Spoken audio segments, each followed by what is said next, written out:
আসসালামু আলাইকুম। চলে এলাম এই মুহূর্তে সবচেয়ে গুরুত্বপূর্ণ আবহাওয়ার আপডেট নিয়ে। বিরাট পরিবর্তন আসছে বাংলাদেশের আবহাওয়ায়। আগামী কয়েক ঘন্টার মধ্যে দেশের নানান জেলায় শুরু হতে পারে ঝড়ো হাওয়া, বজ্রপাত আর শিলাবৃষ্টি।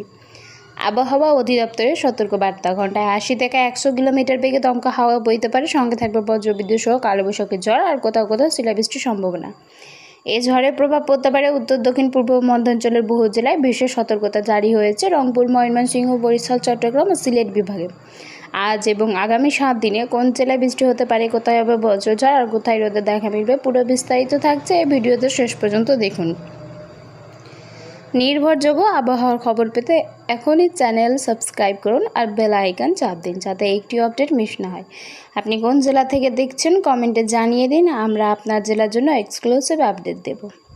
বুধবার 27শে আগস্ট সন্ধ্যা 6টা থেকে পরবর্তী 24 ঘন্টায় রংপুর, ময়মনসিংহ, খুলনা, বরিশাল, চট্টগ্রাম ও সিলেট বিভাগের অধিকাংশ জায়গায় এবং ঢাকা, রাজশাহী বিভাগে অনেক জায়গায় অস্থায়ীভাবে দমকা হাওয়া সহ হালকা থেকে মাঝারি ধরনের বৃষ্টি বা বজ্রসহ বৃষ্টি হতে পারে। সেই সঙ্গে সারা দেশের কোথাও কোথাও মাঝারি ধরনের ভারী থেকে অতি ভারী বর্ষণ হতে পারে। সারা দেশের দিনে তাপমাত্রা সামান্য কমতে পারে এবং রাত্রে তাপমাত্রা প্রায় অপরিবর্তিত থাকতে পারে।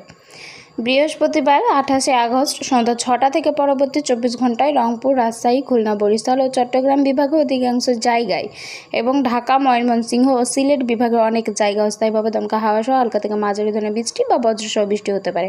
সেই সঙ্গে সারা দেশের কোথাও কোথাও মাঝারি ধরনের ভারী থেকে অতি ভারী বর্ষণ হতে পারে। এছাড়া সারা দেশের দিনের তাপমাত্রা প্রায় অপরিবর্তিত থাকতে পারে এবং রাতের তাপমাত্রা সামান্য কমতে পারে।